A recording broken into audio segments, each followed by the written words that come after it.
444 पे दिखाते हैं। ये 444 पे वही राजस्थान 5वां सर्ग पढ़ रहे हैं, राजस्थान कांड का। आबू से नीचे आते समय भक्त लक्ष्मण को कई आर्य पुरुष ऊपर जाते मिले। उन्होंने भक्तराज को पहचान कर उससे भगवान का समाचार उतने ही आतुरता से पूछा जितना पांडु पुत्र ने श्री कृष्ण का उद्धव जी से पूछा था। भगत ने अनर्गल आंसू बहाते हुए कहा, भगवान की अवस्था यानी दयानंद जी की अतीव शोचनीय है। निर्बलता परले पार की बढ़ गई है। उनके कंठ यानी गले में, जीभ पर, मुख में, माथे पर, सिर पर छाले पड़ गए। पानी की घूंट भी कठिनता से गले से नीचे उतरता है। अब पुण्यात्माओं देखो, दास ये कोई केवल बुराई नहीं कर रहा, ये बताना चाहता है कि जो सत साधना नहीं करते उनकी ऐसी हालत होती है अंत में। ये पुण्यकर्मी प्राणी थे महर्षि दयानंद। ऐसे भरे पूरे घर को, संपन्न परिवार को छोड़कर परमात्मा प्राप्ति के लिए और घर से भाग गए, निकल गए।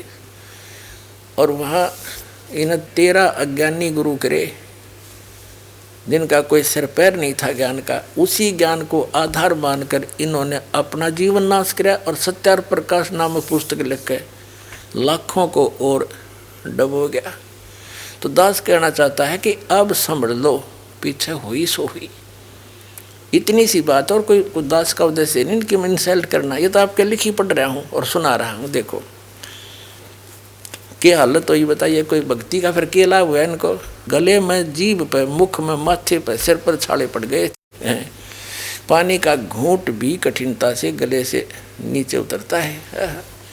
अब देखो 445 पर ठाकुर भोपाल सिंह स्वामी जी के साथ जोधपुर में भी थे।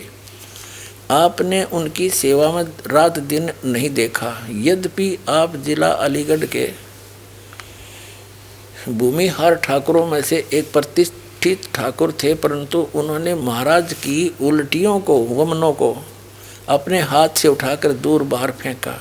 वे महाराज यानी महर्षि दयानंद का मूत्र पुरसी तक उठाते थे, जिसमें पेशाब कर वहीं लोटा रख दिया था। अपनी गोद में उठाकर उनको शौच स्थान में ले जाते थे, टट्टी यानी गुसल खाने में ले जाते। कई बार उनके हाथों पर ही अतिसार यानी दस्त हो गए। वे उनके मलमूत्र के वस्त्रों को भी धोते। जो भी गुरु सेवा में कोई आदर सेवा करता है वह करते।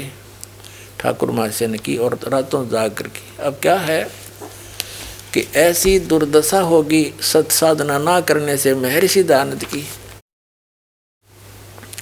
उनका मलमूत्र समय को समय निकल जाता था वस्त्रों में। उल्टी पे उल्टी पड़ रही थी, सारे छाले पड़ गए थे मुंह में, जीभ में, गले में, माथे पे हैं। तो पुण्यात्माओं सत साधना ना करने से मनमाना आचरण किया इसने, वेदों का आधार नहीं माना, नाम वेदों का लिया। अब देखो इसी 445 पृष्ठ पर हम पढ़ रहे हैं, यहाँ तक पढ़ लिया। कार्तिक कृष्णा द्वादशी से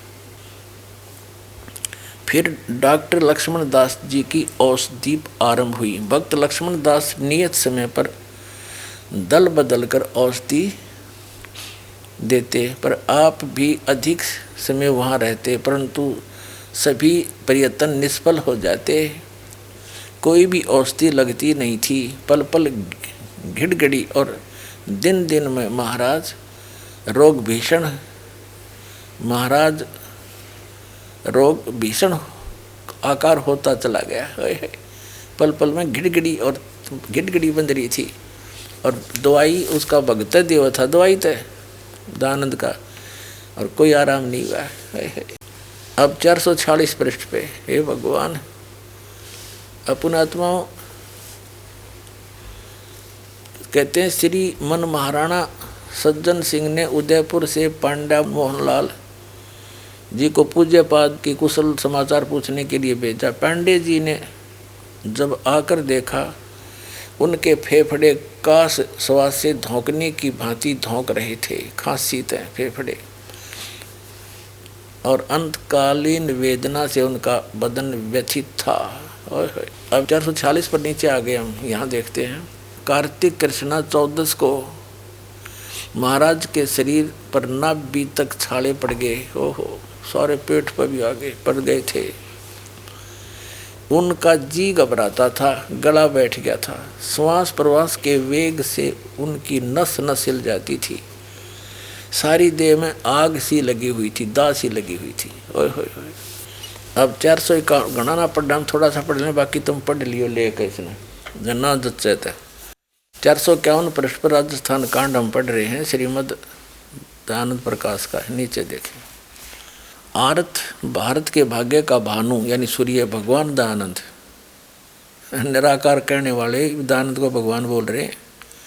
कार्तिक अमावस्या संवत 1940 विक्रमी मंगलवार को साय 6 बजे एकाएक काल कराल रूप अस्ताल की ओट में हो गया। यानी संवत 1940 सन 1883 में इनकी मृत्यु होगी। एक महीना तक, एकादशी से लेकर अमावस्या तक 1 महीना महर्षि दयानंद की ये हालत रही।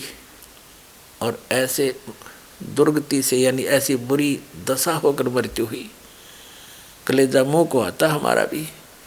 तो पुण्यात्मा परमात्मा कहते हैं कि जो सत साधना नहीं करते, मनमाना आचरण करते, हमारे सदग्रंथ बताते हैं, उनको कोई लाभ नहीं होता। तो पुण्यात्माओं, इससे बचना चाहते हो, सतभक्ति करना चाहते हो, तो इस दास के पास वो यथार्थ भक्ति है। वेदों अनुकूल, शास्त्र अनुकूल, सदग्रंथों के अनुकूल अपना कल्याण कराओ और जीवन सफल बनाओ। सत साई।